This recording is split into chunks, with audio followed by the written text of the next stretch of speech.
Bismillahirrahmanirrahim. Assalamualaikum warahmatullahi wabarakatuh.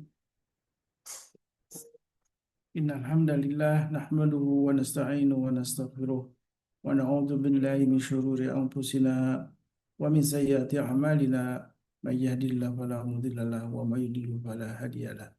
Asyhadu an la ilaha illallah wahdahu la syarika lahu wa asyhadu anna Muhammadan abduhu wa rasuluhu alladzi la nabiyya wa la rasula ba'dah. Allahumma salli wa sallim wa karim wa barik ala asrafil anbiya'i wal mursalin syafi'ina wa maulana wa qudwatina wa imamina Muhammad wa ala alihi wa sahbihi wa nittaba'hum bi ihsanin ila yaumiddin amma ba'du. Alhamdulillah wa syukurillah jamaah yang dirahmati Allah, jamaah Majlis Marinir Keluarga Indonesia yang mudah-mudahan Allah Subhanahu wa taala terus merahmati kita, memberkahi kita, yang alhamdulillah setiap Rabu malam kita istiqamah hadir dalam majelis ilmu dan dibimbing oleh guru kita Ujai, ya, Ustaz Jayadi Fathul Laut, Dr. Jayadi SAGMA, yang alhamdulillah di malam hari ini akan bersama kita untuk membahas sebuah tema penting tentang bagaimana kita bisa bertemu keluarga kita di surganya Allah Subhanahu wa taala. Dan sebelum masuk kajian tentu tak lupa selalu kita mengaturkan salawat dan salam untuk Nabi kita baginda Rasulullah SAW, juga untuk keluarga beliau dan para sahabatnya, juga mudah-mudahan kita termasuk umatnya yang akan mendapatkan syafaat dari beliau, amin ya Allah ya rabbal alamin. Jamaah yang dimuliakan Allah, alhamdulillah sudah bersama kita semua Ustaz Jayadi. Assalamualaikum Ustaz. Waalaikumsalam warahmatullahi wabarakatuh. Insya Allah sehat-sehat. Alhamdulillah sehat-sehat selalu. Baik, Baru jemaah yang sampai ini. Allah dan juga Bapak Ibu jamaah Majelis Marinir Keluarga Indonesia yang tentu selalu membersamai kita di malam hari ini. Kita akan kembali membahas sebuah tema tentang keluarga yang tentu keberkahan bagi kita semua, dan jangan lupa untuk selalu mendoakan guru-guru kita, dan kita ucapkan terus sebuah penghormatan dan juga penghargaan terhadap Panglima, ya, Marinir, yang sudah menyediakan satu forum, satu majlis yang alhamdulillah kita bisa manfaatkan untuk sama-sama untuk thalabul ilmi. Dan tentu jamaah yang Allah, mari sama-sama kita simak atas nasihat yang insya Allah akan disampaikan oleh Ustaz Jayadi. Tafadhal masykur.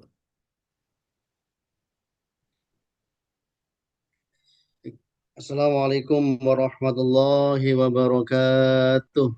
Waalaikumsalam Waalaikumsalam warahmatullahi wabarakatuh. Alhamdulillahilladzi bini'matihi tatimmus shalihat wa bifadlihi tatanazzalu khairatu wal barakat wa bitaufiqihi tatahaqqaqut maqasid wal ghayat. Asyhadu an la ilaha illallah wahdahu la syarika lah wa asyhadu anna Muhammadan abduhu wa rasuluhu la nabiyya ba'dah.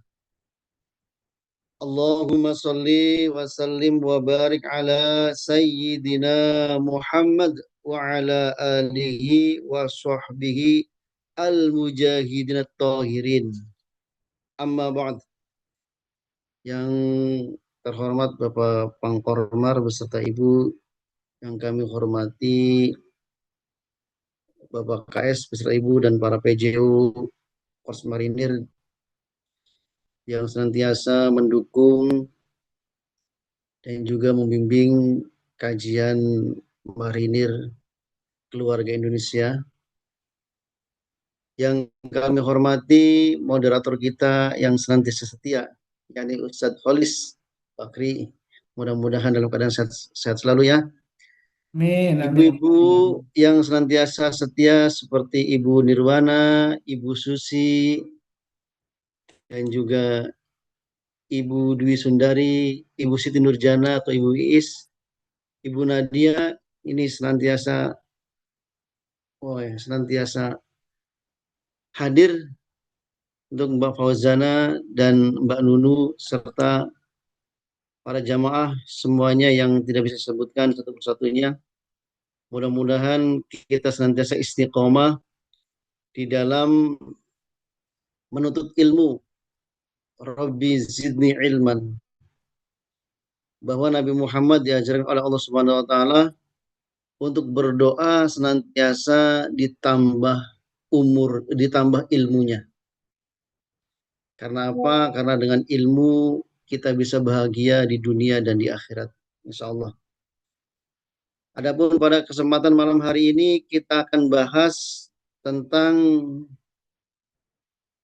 ayolah kita bareng-bareng tidak hanya hidup bahagia di dunia saja sendirian, tapi bersama keluarga juga nanti akan bahagia di akhirat. Jadi kita di dunia bersama-sama, nanti di akhirat juga insya Allah akan bertemu bersama-sama. Tapi di mana? Tentunya di tempat yang paling enak, paling bahagia, yakni surganya Allah Subhanahu wa taala. Kalau di dunia ini kita berbagi rasa, berbagi tawa, canda dan juga berbagi kesedihan air mata. Tentunya ingin kita lanjutkan bahagia itu di akhirat kelak insyaallah. Amin ya rabbal alamin. Allah Subhanahu wa taala berfirman di dalam surat At-Tur ayat 21, A'udzu billahi minasyaitonir rajim. Walladzina amanu wattaba'atuhum dzurriyyatuhum biiman alhaqna bihim dzurriyyatahum wa ma alasnahum min amalihim min syai'in kullu imri'in bima kasaba rahin. Allah Subhanahu wa taala berfirman yang intinya adalah bahwa Allah akan mengumpulkan ya anak cucu itu di dalam surga. Ya. Orang-orang yang beriman, bahwa orang-orang yang beriman akan dikumpulkan di dalam surganya Allah Subhanahu wa taala dalam keadaan iman.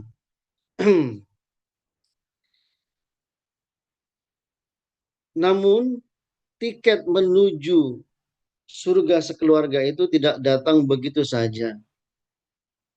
Ia butuh perjuangan kolektif. Malam ini kita akan bedah apa saja sih peran masing-masing anggota keluarga agar visi mulia ini terwujud. Kemarin sudah disampaikan bahwa pada minggu pertama bulan Juni tentang masalah rukun nikah. Rukun nikah itu diantaranya adalah adanya ijab qabul. Ijab qabul itu adalah seorang suami itu menerima amanah, yakni berupa seorang perempuan, anak perempuan dari walinya.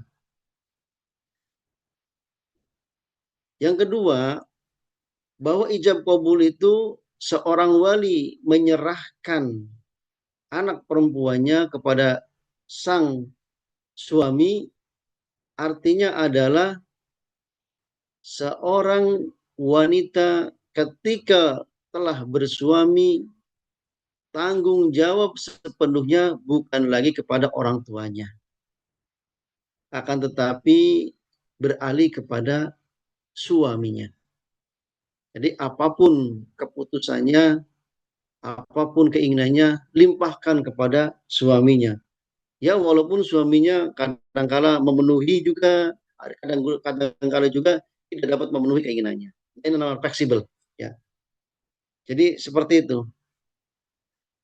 Jadi mengerti posisi masing-masing. Sebagai suami bagaimana, sebagai istri juga bagaimana. Sebagai suami yaitu menjaga amanah. Sebagai istri yaitu ikut di dalam kehidupan seorang suami. Bukan lagi kepada orang tua. Itu namanya ijab qabul. Berikutnya, hadirin yang dimuliakan Allah Subhanahu wa taala, agar kita satu keluarga dikatakan sebagai orang yang beriman beserta anak cucunya yang nanti akan dikumpulkan oleh Allah Subhanahu wa taala dalam surga, maka harus mengetahui posisi masing-masing. Dalam satu keluarga, bahwa seorang suami tentunya ingin menjadi suami yang soleh. Ya. Bagaimana sih ciri daripada orang suami yang soleh itu? Yakni yang pertama, suami yang bertakwa kepada Allah Subhanahu wa taala. A'udzu billahi minasyaitonir rajim. Ya ayyuhalladzina amanu taqullaha haqqa tuqatih. Wahai orang-orang yang beriman, bertakwalah kepada Allah dengan sebenar-benar takwa kepadanya. Dalam surat Ali Imran ini ayat 102 Allah Subhanahu wa taala menjelaskan bahwa bagi orang-orang yang beriman itu diperintahkan untuk bertakwa kepada Allah dengan sebenar-benar takwa. Termasuk di dalamnya laki-laki dan perempuan. Siapa laki-laki itu? Yakni laki-laki itu adalah seorang suami. Jadi yang pertama, ciri daripada suami yang soleh yaitu suami yang bertakwa kepada Allah Subhanahu wa taala. Bahkan Nabi Muhammad menegaskan, ittaqullah, bertakwalah kepada Allah dimanapun engkau berada. Ya. Haitsuma kunta. Allah Subhanahu wa taala kepada nabinya memerintahkan kepada nabinya bahwa untuk bertakwa kepada Allah Subhanahu wa taala dimanapun berada.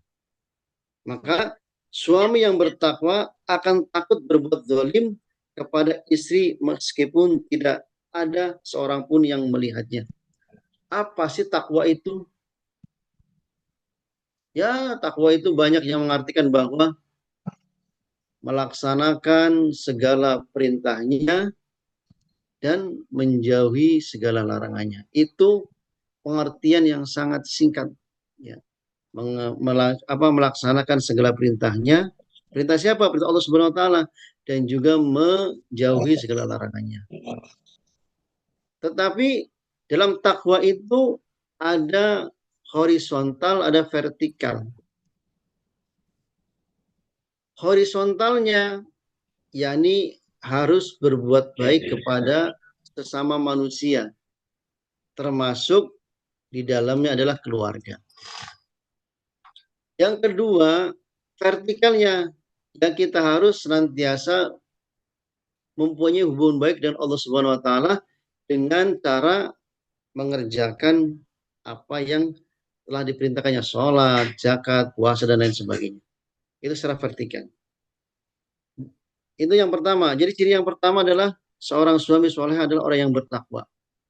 Karena kalau dalam dirinya itu ada takwa kepada Allah, akan berbuat salah itu akan takut. Berbuat dolim akan takut. Kenapa? Nanti akan mendapat balasan dari Allah Subhanahu wa taala. Ya. Orang yang takwa itu ada juga yang mengatakan seperti ini. Idza zulzilatil ardu zilzalaha wa akhrajal ardu asqalaha wa qala insanu malaha yawma idzin tuhadits akhbaruha bi anna rabbaka khala yawma idzin tuhadits akhbaruha. Ya. Wa may ya'mal mithqala dzarratin khairan yarah wa may ya'mal mithqala dzarratin syarran yarah. Jadi orang yang bertakwa itu, kata kiai saya itu, bahwa udah mengamalkan itu tuh. Wa may ya'mal mithqala dzarratin khairan yarah wa may ya'mal mithqala dzarratin syarran yarah. Meyakini bahwa ya suatu perbuatan yang dikerjakan sebesar zarah pun kebaikan pasti akan dibalas. Begitu juga dia meyakini bahwa kejelekan yang dia kerjakan sebesar zarah pun pasti akan dibalas oleh Allah Subhanahu wa taala. Jadi perasaan itulah yang meliput merasuk di dalam tubuh orang yang bertakwa, sehingga dia kalau mau berbuat itu akan berpikir panjang. Oh iya ya, kalau saya berbuat dosa pasti kita akan disiksa oleh Allah Subhanahu wa taala. Pasti tidak akan luput. Nah, makanya orang yang bertakwa itu akan hati-hati. Berikutnya bahwa suami yang soleh itu adalah menjadi imam dalam keluarga. Ya. Senantiasa menjadi imam di dalam keluarga. A'udzu billahi minasyaitonir rajim. Ya ayyuhalladzina amanu qu anfusakum wa ahlikum naro. Dalam surat At-Tahrim ayat 6 Allah berfirman, peliharalah dirimu dan keluargamu dari api neraka. Jadi seorang imam itu harus senantiasa bertanggung jawab. Ya, harus senantiasa bertanggung jawab. Ar-rajulu ra'iyan fi ahlihi wa huwa mas'ulun an ra'ayatihi. Jadi kata Nabi, seorang laki-laki itu adalah seorang pemimpin, ya. Seorang pemimpin dan bagi keluarganya dan fi ahlihi bagi keluarganya dan akan dimintai pertanggungjawaban atas mereka. Jadi menjadi imam yang baik, menjadi seorang pemimpin yang baik. Pemimpin berbeda dengan komandan. Pemimpin beda dengan seorang bos. Ya. Pemimpin berbeda dengan sebagai seorang panglima berbeda. Pemimpin itu ciri yang paling utama adalah melayani. Oh, itu pemimpin. Ya. Pemimpin itu adalah melayani. Bukan jadi seorang bos atau bukan menjadi seorang komandan, panglima bukan. Makanya Allah itu ar-rijalu qawwamuna 'alan nisa, ya. Bahwa seorang laki-laki itu adalah pemimpin bagi seorang perempuan. Bukan sebagai seorang komandan, sebagai seorang bos, tidak. Tapi pemimpin. Fungsinya apa pemimpin itu? Tidak lain adalah melayani. Jadi ya kita seorang suami itu yang melayani istri sebenarnya, ya. Bukan sebagai raja, bukan. Suami yang baik itu suami yang melayani istrinya dan keluarganya. Ya. Bahkan Nabi Muhammad itu berkhidmat, ya, kepada istri-istrinya dengan sungguh-sungguh melayani istri-istrinya. Itu seorang pemimpin, ya. Jadi yang kedua adalah menjadi imam dalam keluarga. Jadi menjadi seorang pemimpin, bukan menjadi seorang bos atau seorang raja atau seorang komandan. Karena beda maknanya. Pemimpin itu maknanya yang paling simpel adalah melayani. Berikutnya yang ketiga, ciri yang ketiga adalah memperlakukan istri dengan baik. Wa asiru guna bil ma'ruf. Pergaulilah mereka istri-istri dengan cara yang baik. Kalau di Al-Quran itu mohon maaf ya, maknanya itu istri-istri ya. Berarti kan berarti suaminya istrinya banyak. Ya. Ya, tapi kalau tentara nggak boleh. Tetap nggak boleh. Wa asiru guna bil ma'ruf. Pergaulilah mereka istri-istri dengan cara yang baik. Jadi tidak boleh menyakiti istri. Kalau mau, mohon maaf ini agak rada-rada itu. Kalau mau minta hubungan yang lebih itu harus lihat kondisi istri. Kalau dalam keadaan capek, ya walaupun memang kewajiban istri itu walaupun di atas kuda, ya. Kalau suaminya pingin, ya harus. Kalau enggak itu dilaknat oleh Allah, ya. Tetapi kita sebagai seorang suami juga harus mengerti, apalagi suami istri yang bekerja, ya. Istrinya bekerja, suaminya bekerja, maka harus mengerti kondisi masing-masing. Jangan sampai memaksakan, ya. Wasiruhuna bil ma'ruf. Khairukum li ahlihi wa ana khairukum li ahli. Sebaik-baik kalian adalah yang paling baik kepada keluarganya, kata Nabi. Dan aku adalah yang paling baik kepada keluargaku. Jadi sebaik-baik kalian adalah yang paling baik kepada keluarganya. Dan dicontohkan oleh Nabi sendiri bahwa Nabi Muhammad adalah paling baik kepada keluarganya. Ini yang ketiga. Yang keempat, bahwa suami yang soleh itu adalah mendidik keluarga dalam hal agama. Ya. Suami yang soleh itu mengajarkan sholat, menegur anaknya untuk sholat, ya, dan juga akhlaknya baik terhadap keluarganya. Allah Subhanahu wa ta'ala berfirman, wa'mur ahlaka bis sholati wastabir 'alaiha. Perintahkanlah keluargamu mendirikan sholat dan bersabarlah dalam mengerjakannya. Oh. Jadi mendidik keluarga dalam agama.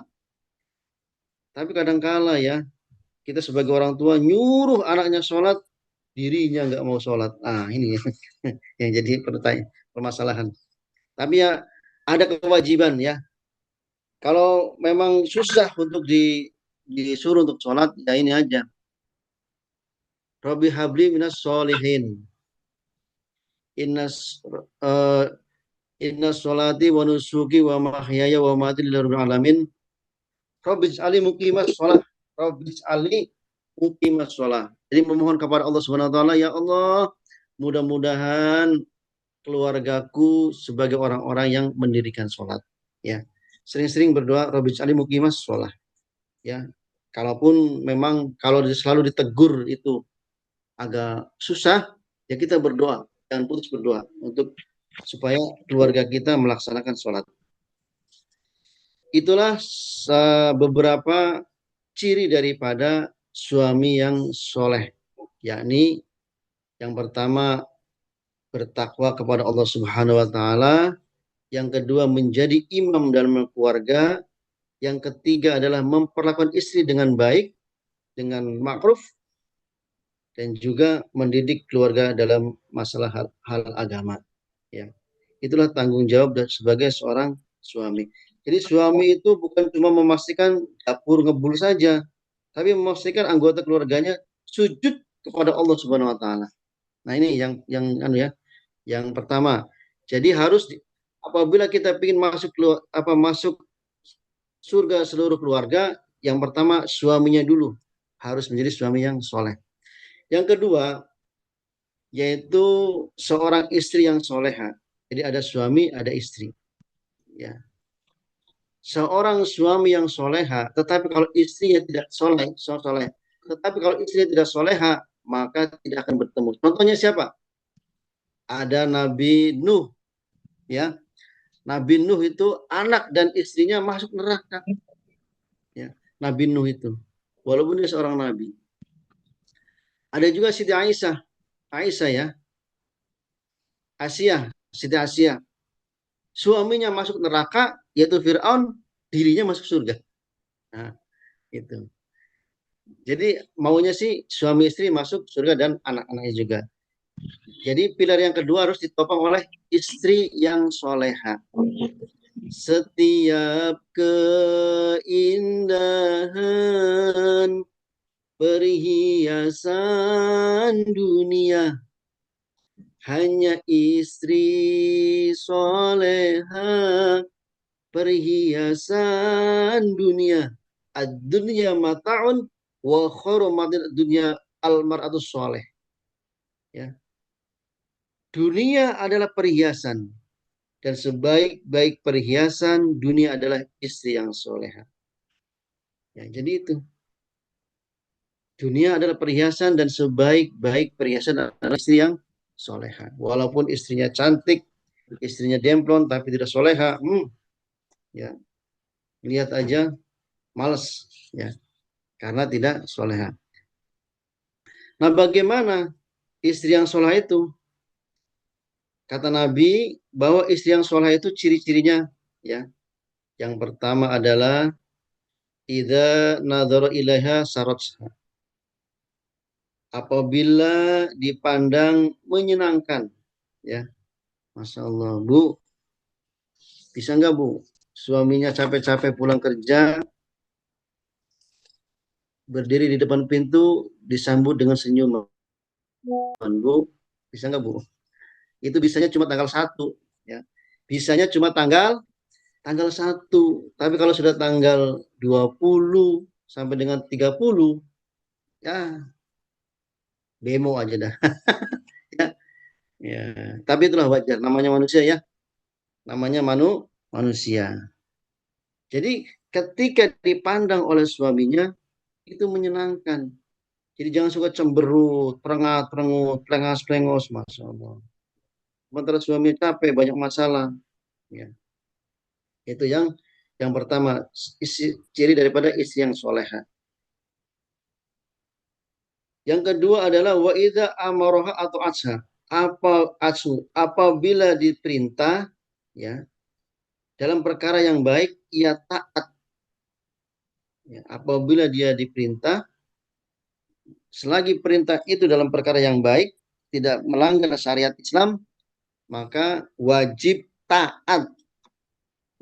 Tapi kalau disuruh untuk berbuat dosa, jangan, ya, ditolak. Yang ketiga, wa idza ghaba anha hafizathu fi nafsiha wa malihi. Apabila suaminya tidak berada di rumah, ia menjaga kehormatan dirinya dan harta suaminya. Masya Allah. Kehormatan diri itu sekarang itu sangat sulit sekali. Kadangkala ya jadi omongannya tetangga.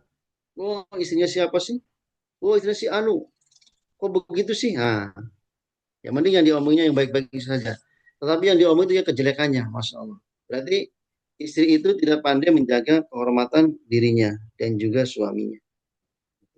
Kalau tidak menghormati dirinya, berarti tidak menghormati suaminya.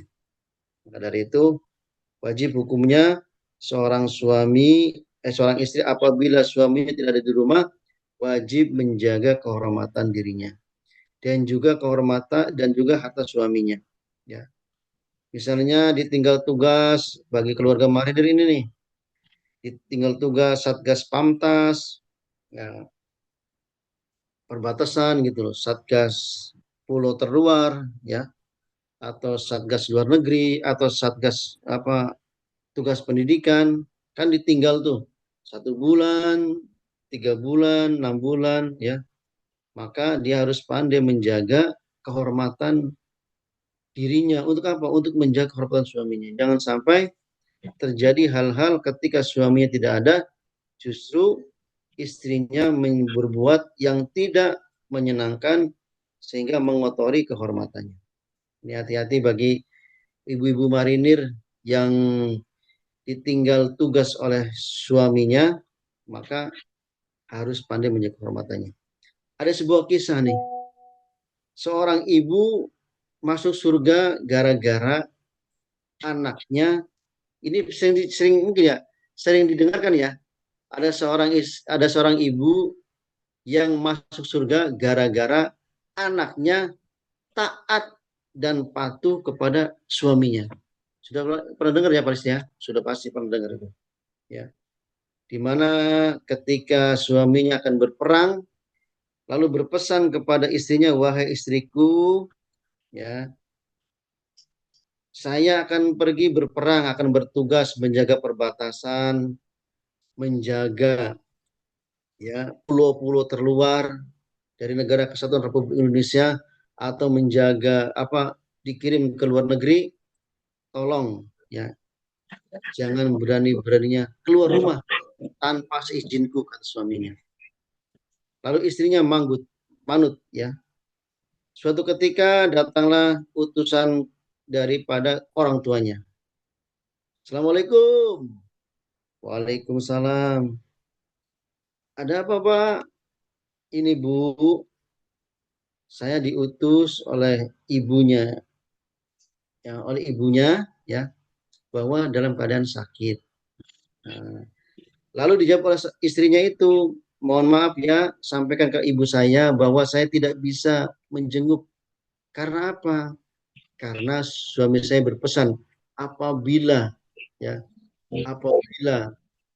dia suaminya belum datang, maka tidak boleh keluar rumah. Lalu seminggu kemudian datang lagi, Bu, sudah dirawat Bu, minta tolong dijenguk. Tapi suaminya belum pulang. Lalu istri itu menjawab bahwa saya belum boleh keluar kalau suami belum pulang. Sampai akhirnya meninggal dunia.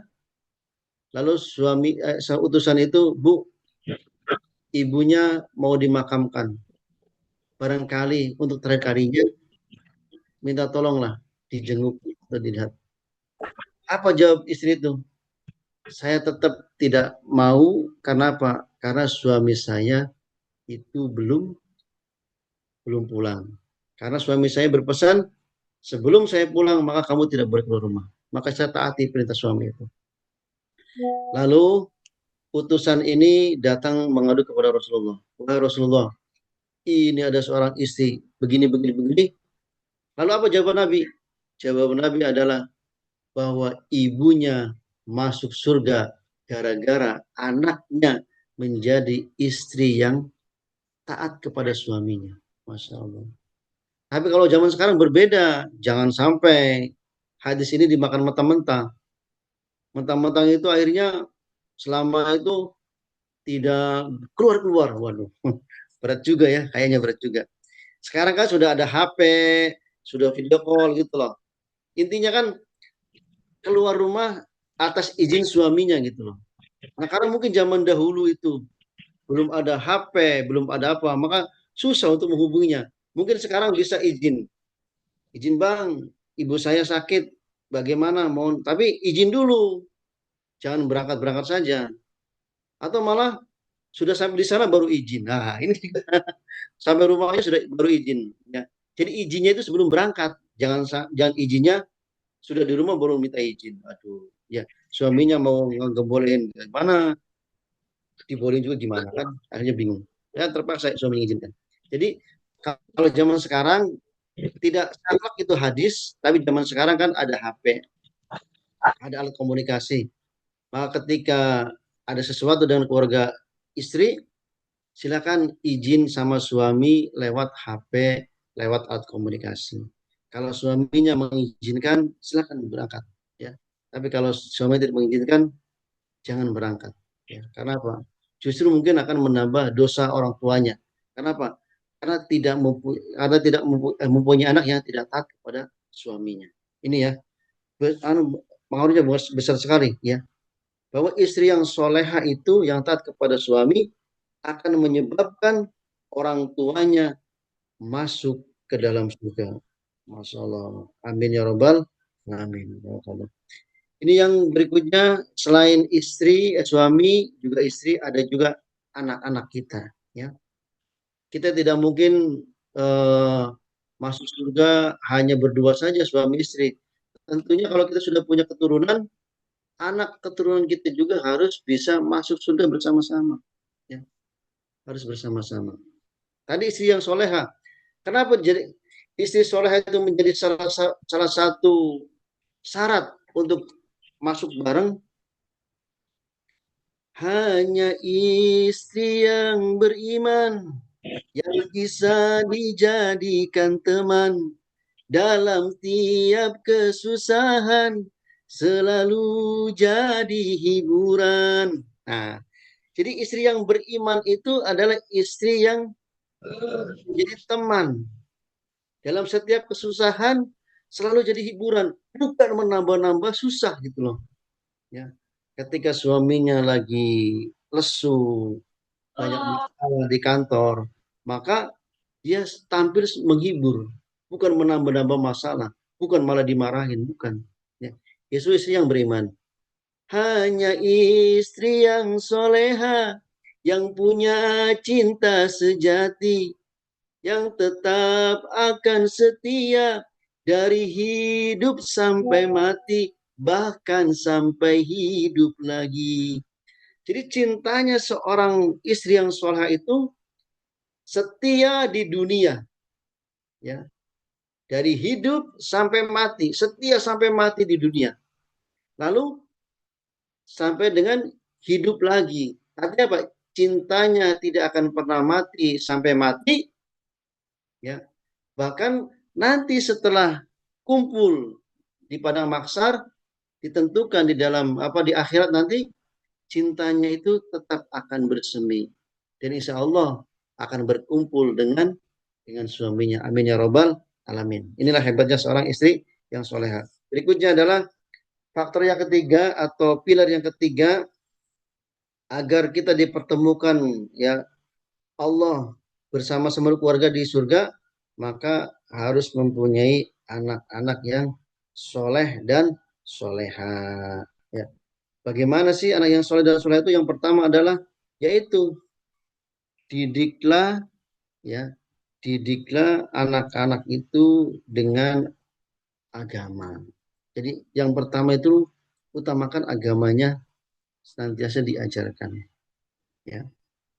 Memang mengajari agama itu tentang agama kepada anak sendiri itu kadang-kala susah. Coba tuh para kiai itu para kiai itu pasti anaknya dipesantrenkan keluar, bukan ke pesantren ayahnya, bukan. Pasti akan dipesantrenkan keluar. Karena apa? Mendidik anak sendiri itu sangat susah daripada mendidik anak orang lain. Nah, itulah memang seperti itu, ya. Nah, tetapi kita tidak boleh putus untuk berdoa, ya. Tadi itu, Rabbil Ali muqimas sholah. Rabbil Ali muqimas sholah. Semoga anak cucu, ya, itu senantiasa mendirikan sholat. Atau ada doa yang itu Rabbana hablana min azwajina wa dzurriyyatina qurrata a'yun waj'alna lil muttaqina imama, ya. Seorang suami menjadi pemimpin, ya, dan juga dianugerahi pasangan dan keturunan yang menyenangkan hati, ya. Dan semoga suaminya dijadikan imam bagi orang-orang yang bertakwa. Itu. Apa sih untungnya, ya? Untungnya mempunyai anak yang soleha itu, untungnya begini. Ketika seorang anak mengerjakan suatu kebaikan, ya, baik diniatkan maupun tidak diniatkan, pasti orang tuanya akan mendapatkan pahala. Apalagi sampai mengucapkan, ya Allah, sedekah ini buat almarhum ayah, sedekah ini buat almarhum ibu, apalagi seperti itu, ya. Tapi ketika seorang anak berbuat baik, ya, maka orang tuanya akan mendapatkan pahala karena berkat kebaikan daripada anaknya. Minimal derajat orang tua akan diangkat oleh Allah Subhanahu wa taala. Nabi berpesan bahwa setiap anak Adam itu ketika meninggal dunia maka putus segala amalnya. Putus segala amalnya. Jadi kalau sudah meninggal, sudah mati, maka tidak bisa sholat lagi, tidak bisa bersedekah lagi, tidak bisa berpuasa lagi, semua putus, ya.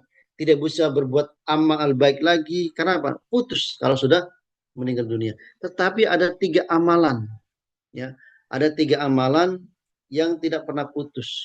Yang pertama adalah shadaqatun jariyah, yaitu amal jariyah. Amal jariyah itu bukan hanya menyumbang di masjid saja. Seperti kita membangun jalan, membangun jembatan, membangun fasilitas umum yang berfungsi, ya, yang berfungsi untuk kemaslahatan umat, maka itu juga dikatakan sebagai amal jariyah. Ya, amal jariyah. Jadi tidak hanya menyumbang masjid saja, ya. Misalnya menyumbang jembatan, menyumbang jalan, ya. Patungan itu loh. Mungkin jalannya rusak, yuk kita patungan untuk membuat jalan. Nah, itu juga sebagai amal jariah itu salah satunya. Apalagi kita menyumbang masjid. Yang kedua adalah ilmu yang bermanfaat. Jadi ilmu kita, misalnya kita mengajarkan Al-Fatihah kepada seseorang. Alhamdulillahi Rabbil Alamin Ar-Rahmanir Rahim Waladdallin. Selesai. Dengan baik makhrajnya, baik tajwidnya. Lalu diamalkanlah dia sholat. Allahu Akbar. Baca Fatihah. Dengan nada dan juga bacaan-bacaan yang telah diajarkan oleh ibu-ibu semuanya. Maka ketika dia membaca Al-Fatihah, itulah, ya, ketika sudah meninggal dunia, ilmunya itu, bacaan Fatihahnya itu akan sampai kepada kita yang sudah meninggal dunia, ya. Jadi ilmu yang bermanfaat. Bukan hanya itu saja, ilmu tentang masak loh, ini jangan sampai tuh. Misalnya kita punya keahlian memasak, lalu kita mengajarkan kepada seseorang. Nah, orang itu akhirnya buka warung usaha, berkembang, ya. Nah itulah. Jadi ilmu itu bermanfaat bagi kehidupannya sehingga kita juga akan mendapatkan pahala ketika sudah meninggal dunia. Selama ilmu itu dimanfaatkan, maka kita akan mendapatkan pahala daripada ilmu yang kita ajarkan. Yang ketiga adalah awalin soleh yad'u lahu, yaitu seorang anak yang soleha yang senantiasa mendoakan kedua orang tuanya. Nah, sekarang saya mau tanya,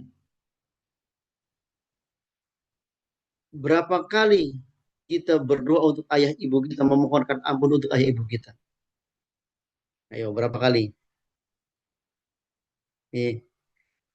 Jarang sekali. Ya. Padahal gampang. Ya. Robbi firli wali walidaya warhamuhuma kama robbayani sohiro. Ya. Doa ini baik dibaca ketika orang tua kita masih hidup maupun orang tua kita sudah meninggal dunia. Ya. Jadi doa ini bukan hanya untuk orang tua yang masih hidup saja. Doa ini untuk orang tua yang sudah meninggal dunia juga. Ya. Allahumma gfirli wali walidayya warhamuhuma kama rabbayani sohiro.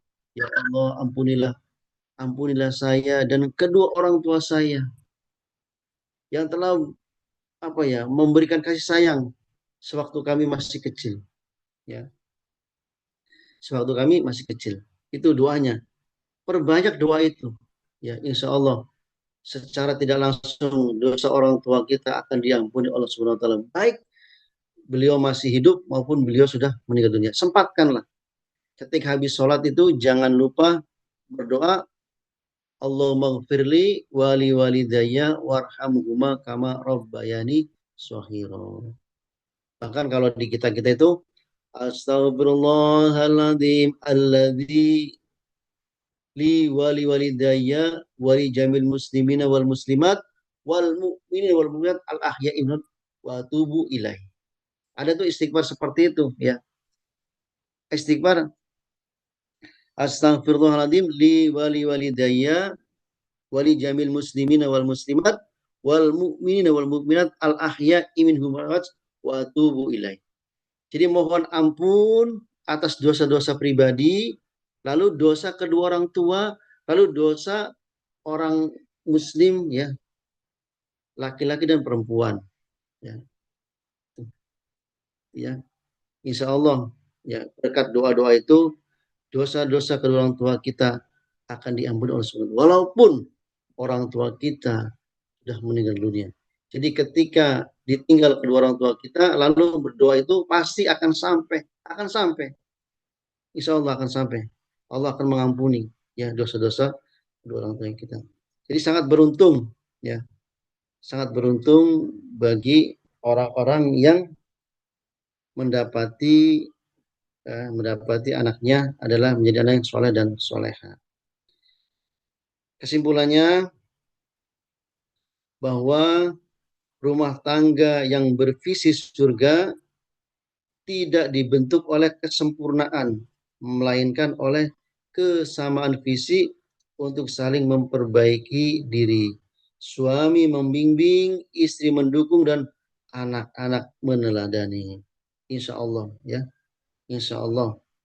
Kalau suami membimbing, istri mendukung, dan anak-anak meneladani, kita akan mendapatkan surga di dunia dan surga di akhirat. Demikian Ustadz Kholis yang disampaikan dan juga jamaah sekalian, mudah-mudahan bermanfaat.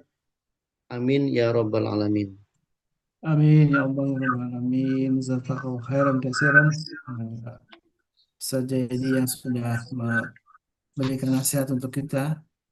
Penting sekali menjadi keluarga yang bisa masuk surga semuanya saja karena tadi di surat At-Tur yang disebutkan bahwa ternyata anak itu bisa membawa kita ke surga. Bahkan derajat kita itu ketika anak kita derajatnya lebih tinggi bisa membawa orang tua kita, orang tuanya untuk juga menempati tempat yang terbaik itu di surganya Allah Subhanahu wa taala. Mudah-mudahan ketika kita mendidik anak-anak kita dengan baik, kemudian mereka menjadi anak yang soleh solehah, itu kita berharap bahwa mereka menjadi pemberi syafaat untuk kita semua ya.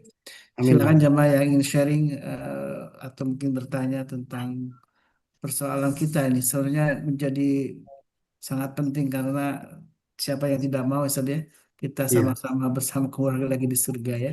Eh, Mungkin kita Yang sangat kangen dengan orang besar tua itu. yang sudah meninggal. Tentu itu akan kita berjumpa lagi insya Allah di surganya Allah Subhanahu Wa Taala ketika Amin. tadi ada satu kautan keimanan antara kita dengan orang tua kita dan begitu pula anak-anak kita yang tentu sesaat kita akan meninggalkan mereka ya dan insya Allah kita akan kembali juga berjumpa dengan mereka di surganya Allah Subhanahu Wa Taala. Dan saya teringat dengan di surat yang juga menjadikan bahwa eh, akan dimudahkan ya oleh perhitungan bagi orang-orang yang eh, diberikan eh, kitabnya itu di tangan kanan saja dan Betul. wayan qalibul ahli masruro dan mereka akan berjumpa kembali lagi dengan keluarganya masruro dalam keadaan eh, gembira bahagia dan itu kebahagiaan itu yang jauh dibanding kebahagiaan yang kita rasakan di dunia ini. Tapi ini mungkin saya bisa sharing nih, ada beberapa kasus yang saya temukan di lapangan ya. Ketika ini mungkin pengalaman nyata saat ini, ada seorang ayah yang tidak mau anaknya untuk pesantren, sedangkan ibunya, istrinya gitu ya, merasa ini menjadi jalan terbaik untuk menjadikan mereka anak-anak soleh gitu ya. Alasan si ibunya itu karena ternyata hubungan mereka kurang harmonis gitu ya antara suami istri ini. Dia merasa ketika sakit itu tidak ada siapa lagi kalau yang bisa membantu dia kecuali ada anak yang paling besar itu. Dan dia sebenarnya baru lulus SD dan istrinya itu eh, karena sekarang belum bercerai secara resmi gitu ya, tetap menginginkan anak itu pesantren gitu ya. Tapi ayahnya nggak mau gitu ya. Eh, Kamu di SMP aja biar kamu bisa pulang balik dan membantu ayah gitu. Ini kalau kasusnya seperti ini gimana Sad ya? Eh, apa seorang istri walaupun mungkin belum bercerai secara resmi ya, apakah harus taat dengan keinginan sang ayah tadi ataukah apa yang harus dilakukan ketika kasus ini terjadi Sad ya? Ya. Baik, terima kasih atas sharingnya. Yang pertama bahwa tadi dikatakan bahwa seorang suami itu adalah sebagai seorang pemimpin. Ar-rijalu qawwamuna 'alan nisa. Ya. Bahwa laki-laki itulah pemimpin bagi seorang perempuan. Maka seorang pemimpin yang pertama itu tidak sebagai seorang otoriter. Ya, harusnya gitu loh. Harusnya sebagai otoriter. Apapun yang dia putuskan sebenarnya harus dimusyawarahkan terlebih dahulu dengan keluarganya. Baik tentang sekolah anak-anaknya atau lain sebagainya. Harus dimusyawarahkan seorang pemimpin. Atau mungkin karena suami itu mempunyai keadaan yang sangat mendesak. Artinya dari segi finansial mungkin dia kurang. Akhirnya anaknya disuruh ikut membantu ya dalam pekerjaan suaminya. Jadi ini sih kasus inilah di lapangan ini memang agak berbeda Ustaz ya. Hmm. Jadi dilihat dulu ya itu latar belakangnya bagaimana kondisi daripada kehidupan ekonomi suami istri itu bagaimana ya. Kalau memang dirasa seorang suami tidak mampu lagi untuk menghidupi gitu loh keluarganya dan harus memang dibantu oleh anak-anaknya ya mau tidak mau ya yang namanya anak ya harus nurut juga. Kenapa? Karena mungkin keberatan seorang suami itu dalam memberikan biaya. Mungkin kemungkinan seperti itu. Ya. Tetapi yang penting walaupun tidak di pesantren, ya harus tetap diajarkan agamanya. Jangan sampai di los juga. Hmm. Sudahlah di rumah tapi di los. Ya, tidak diajarin ngaji dan lain sebagainya. Itu mungkin. Jadi kasusnya itu dilihat dulu bagaimana kondisi daripada suami itu. Hmm. Kalau memang kekurangan biaya harap dimaklum lah. Kita tidak boleh juga memaksakan juga kan karena kalau kita harus memaksakan berarti kita harus membantu loh. Begitu kan? Jangan sampai kita menyarankan ini tetapi kita malah lepas tangan gitu kan. Ini juga ya. Iya. Jadi harus dicarikan solusinya gitu. Apa kesulitannya sehingga dia tidak mau mesantrenkan anaknya gitu aja. Gitu aja. Cari solusinya bagaimana gitu. Alasannya apa gitu. Demikian Ustaz. Baik, Ustaz. Dan ternyata memang pesantrennya gratis, Ustaz. Jadi banyak sekali ini pesantren yang menyediakan fasilitas bahkan gratis, tapi ya alasannya karena itu, karena dia tidak punya teman lagi yang bisa membantu untuk ngurus adik-adiknya, Ah, anak-anak ya. yang kecil gitu ya, karena dia sedang dalam Mungkin proses apa namanya, ya, katakanlah divorce gitu ya, dengan ya. istrinya yang sekarang masih jadi istrinya, tapi karena dia merasa kalau tidak ada yang sulung itu maka siapa lagi yang nanti jagain anak-anak yang kecil itu. Jadi memang problematikanya begitu Ustaz. Padahal Dan itu pula, sekolahnya itu kalau di pesantren itu gratis Ustaz. Karena sekarang ini dia sudah didaftarkan di pesantren yang uh, untuk kaum duafa dan gratis gitu ya. dan itulah kehendak Allah ya. Kehendak Allah itu kadang kala mungkin ya. Biasanya tuh dalam cerita-cerita itu kalau kita lihat cerita film, sinetron itu. Jadi memang anak sulung itu kadang-kala jadikan korban gitu. Mohon maaf ya. Ada itu. Seorang kakak itu tidak mau menikah, tidak mau sekolah, tapi dia langsung menyekolahkan adik-adiknya gitu loh. Kadang-kala seperti itu. Jadi dia mempunyai beban tanggung jawab ya untuk mensejarakan adik-adiknya itu ada juga. Dan insya Allah itu kakak itu kalau memang punya niat baik, hati baik itu akan masuk surga duluan gitu. Kenapa? Ya, membantu adik-adiknya sukses sementara dia sendiri itu. Iya. Kan banyak itu yang seperti itu. Apalagi Dan sudah ini begitu. baru lulus SD Ustaz. Iya, ya ada juga seperti itu ceritanya Jadi seperti itu. baru lulus Ya, SD yang seharusnya ya, memang dalam masa pematangan diri dia butuh suasana yang lebih mendukung ya. Maksudnya ya. tidak kemudian dipaksa untuk ya itulah memang realitasnya begitu. Realita seperti itu. Karena ya kita Iya, juga tidak boleh tidak itu juga sih ya. Insya Ya, Allah. ini kan berpikir juga kepada adik-adiknya bagaimana gitu. Iya. Memang itulah akibat perceraian itu bisa Ya, yaitu apa namanya surga tidak hanya yang kita rasakan harusnya di surga di akhirat kelak, tapi juga seharusnya tadi ya saja suami ya, itu memang membangun surganya di dunia di rumah tangganya ya dengan cara betul, membangun keharmonisan dengan pasangannya, kemudian juga dengan anak-anaknya. Jadi ya itu kanlah merasakan surga sebelum surga yang sesungguhnya saja. betul. Jadi mohon maaf ya, jangan ya, walaupun semarah apapun, ya, sedongkol apapun, jangan berpikir untuk bercerai, ya. Kecuali memang terpaksa karena apa ya, mungkin sudah KDRT atau yang lain sebagainya, itulah boleh lah maksudnya. Ya, tapi kalau hanya karena marah-marahan apa itu, janganlah berpikir untuk bercerai, jangan. Ya. Kecuali ada salah satu di antaranya adalah karena selingkuh atau KDRT dan lain sebagainya. Makanya di kami ini ya, di kami ini ketika ada seorang suami istri yang menghadap masalah rumah tangga, itu diteliti benar-benar apa penyebabnya. Baru nanti kalau memang tidak bisa lagi dirujuk, ya apa, disatukan lagi, maka ya kami terpaksa juga, walaupun dengan berat hati. Tapi selagi masih ada untuk disatukan, ya kami usahakan untuk bersatu kembali seperti itu. Jadi dicari pokok permasalahannya. Karena apa? Apalagi sudah punya anak. Kasihan anak itu kalau sudah bisa itu. Ya seperti tadi yang dijelaskan itu. Ya, seharusnya anak sulungnya itu mengenyam pendidikan yang apa masih mengenyam pendidikan karena ibunya tidak ada, akhirnya dia bertanggung jawab sebagai seorang ibu untuk adik-adiknya walaupun belum dewasa gitu loh. Mungkin kasusnya seperti itu ya Pak Ustadz ya? Iya betul. Mungkin ya Allah. Masya Allah. Ya itulah mungkin kita doakan mudah-mudahan Allah mudahkan ya. Amin ya Rabbal Alamin. Silakan kalau ada satu lagi saya buka kalau ada yang bertanya atau sharing sebelum tutup. Ini sudah jam 9 juga nih Ustaz.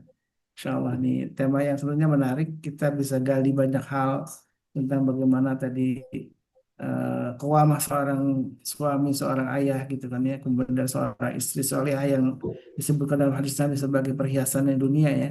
Dan Hmm, tentu ini menjaga hubungan apa namanya memahami hak dan kewajiban masing-masing ini butuh ilmunya saja karena tidak betul. hanya berlandaskan kebiasaan lingkungan atau orang tua kita zaman yang dulu gitu ya. Padahal sebenarnya ada panduan syariat yang harus kita pahami sehingga sesungguhnya sudah diatur dalam Al-Quran maupun hadis Nabi Sallallahu Alaihi Wasallam apa hak dan kewajiban dan peran-peran yang bisa dilakukan oleh suami maupun juga dengan istri dan juga anak-anak. Mudah-mudahan dengan kita terus ngaji ini dan apalagi di majelis keluarga Marinir Keluarga Indonesia, salah satu tema-tema keluarga ini penting untuk disosialisasikan sehingga para prajurit ya dengan keluarga tentu menjadi sosok keluarga yang juga teladan bagi yang lainnya. Apalagi keluarga eh, Marinir ya, Sad, ya, mungkin sering Betul. ditinggal oleh sang Ya. suami karena tugas gitu kan ya, dan seorang istri Itu harus Bu Nadia, udah. silakan. Silakan Bu Nanda, dia yang tanya. Ya, Ustaz. Bismillah, Assalamualaikum warahmatullahi wabarakatuh. Waalaikumsalam warahmatullahi wabarakatuh. Ustaz, misalnya nih ya, saya dicontoh kasus tidak menyudutkan siapapun ya. Misalnya si pasangannya ini jarang ngaji. Dia pengen ada berkah untuk pasangannya, sehingga sengaja minta pasangannya beliin Quran dong. Jadi si suami yang beliin, istrinya yang baca gitu. Akankah berpengaruh itu ke amal suami gitu kan? Istri itu kan ikhtiar gitu ya supaya suaminya bisa terbawa juga amalnya gitu. Jadi si istri selalu punya niat yang secara mungkin secara penglihatan ya kecil lah ya, murah gitu Quran, tapi berkahnya akan panjang ketika si istrinya baca terus barang yang dibeli dari suaminya, misalnya mau kenanya yang dibeli suami gitu, sengaja gitu. Tolong beliin mukena terus dipakai, tolong beliin Quran dipakai terus baca terus supaya dengan niat suaminya pun akan terbawa gitu. Itu gimana tuh Ustaz? Syukuran, Assalamualaikum. Waalaikumsalam warahmatullahi wabarakatuh. Terima kasih atas pertanyaannya, Bu Nadia dari Bandung ya, Betul Ustaz, dari Bandung. dari Bandung. Iya. Jadi bersyukur kita mempunyai pasangan yang suami istrinya itu taat kepada Allah Subhanahu wa taala. Nah, ada juga yang pasangan ada suaminya yang taat, istrinya tidak taat. Ada juga yang suami istrinya itu soleha sekali, ya. Tapi suaminya ya jarang sholat, jarang ngaji gitu loh, ya. Nah, sehingga wajar seorang istri itu mempunyai keinginan agar mengajak, ya, ayo suaminya, yuk beriman, yuk bertakwa, ayo ngaji, ayo sholat gitu loh. Wajar, hal yang wajar. Karena apa? Tadi ceritanya adalah supaya kita tidak masuk surga sendirian gitu loh, ya. Supaya kita masuk surga bersama-sama suami, istri dan anak-anaknya. Nah, itu sangat bagus sekali, ya. Tetapi ingat jangan menyinggung juga, ya. Jangan menyinggung juga perasaan istri, suami ya. Ya memang beda-bedaan sih karakter ya. Ada karena karakternya yang keras sehingga wah gimana itu. Tapi ada juga yang tiba-tiba buat hidayah gitu loh. Dengan alunan suara ngaji istri.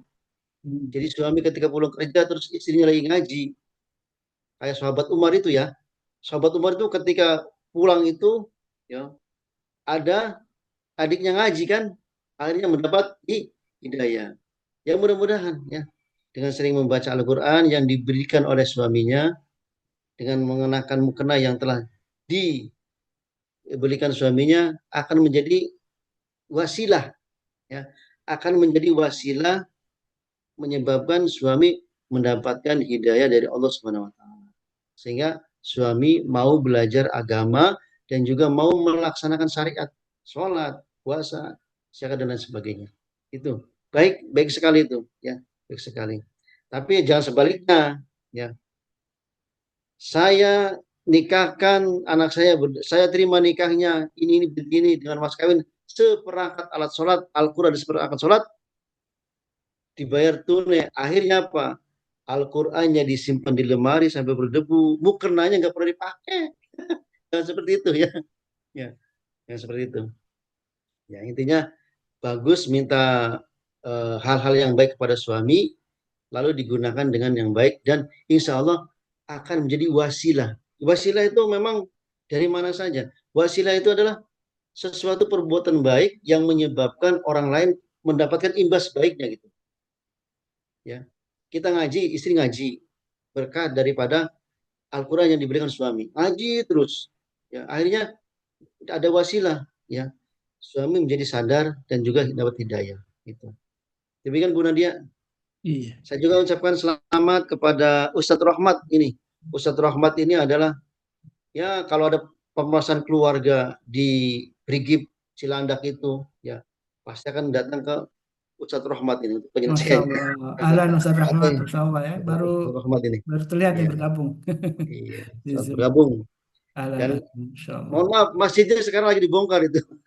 Masya Allah. Jadi Masjid Al-Ikhlas kemarin itu yang buat syuting di Garut TV itu sekarang dibongkar. Karena apa? Oh, Karena kiblatnya direnovasi, mencong. Ustaz. Heeh, iya. Demikian Bu Nadia, mudah-mudahan ini bisa bermanfaat. Barakallah.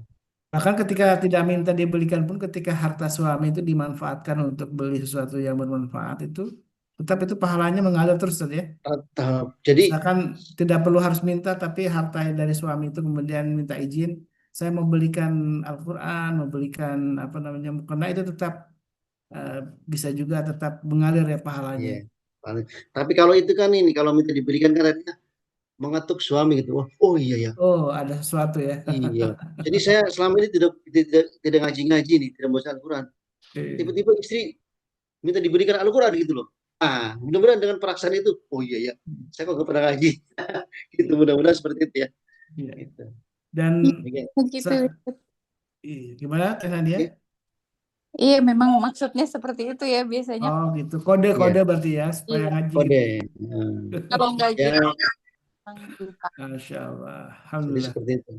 Baik jemaah yang dirahmati Allah, Alhamdulillah, syukurillah, dan mudah-mudahan kita dapat inspirasi dan penyemangat ya dari kajian di malam ini untuk kembali membangun sebuah keluarga yang sakinah mawaddah warahmah. Dan Rasulullah pernah bersabda, sebaik-baiknya harta yang dinafkah itu adalah nafkah ketika suami memberikan nafkah terhadap keluarganya, saudara. Dan itulah Betul. sebaik-baiknya harta. Dan tadi seorang suami yang qawwam tentu adalah memberikan nafkah untuk istrinya dan juga anaknya. Dan itulah salah satu wasilah untuk membawa ke surganya Allah Subhanahu wa taala. Tentu hal yang penting, hal yang harus halal ya. Halal dan Betul. thayyibah juga hartanya. Dan tentu seorang istri tadi yang disebutkan juga adalah istri yang solihah yang tentu menjadi pondasi dalam membangun keluarga yang sakinah mawaddah warahmah. Baik, Alhamdulillah, Ustaz Jayadi, Masya Allah, Tabarakallah. Mudah-mudahan kita kembali bisa berjumpa di pekan depan ya. Dalam Amin insyaallah. dengan tema-tema yang lain yang memberikan inspirasi dan penyemangat bagi kita untuk membangun sebuah keluarga yang terus sangat gemar apa namanya cinta dengan ilmu, karena ilmulah yang salah satu menjadi alat untuk kita mendapat kebaikan di dunia maupun di akhirat. Kita tutup dengan doa kafaratul majlis. Subhanakallahumma wa bihamdika asyhadu an la ilaha illa anta astaghfiruka wa atubu ilaik. Mohon maaf kalau ada khilafan dari kami. Alaikum. Adana wa iyyakum. Assalamualaikum warahmatullahi wabarakatuh. Waalaikumsalam warahmatullahi wabarakatuh. اللهم ارحمنا بالقرآن واجعله لنا إماما ونورا وهدى ورحمة. اللهم ذكرنا منه ما نسينا وعلمنا منه ما جهلنا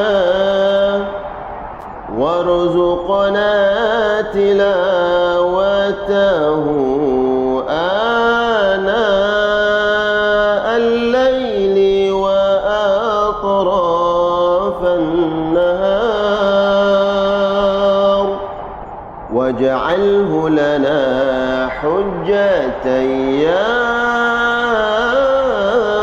رب العالمين.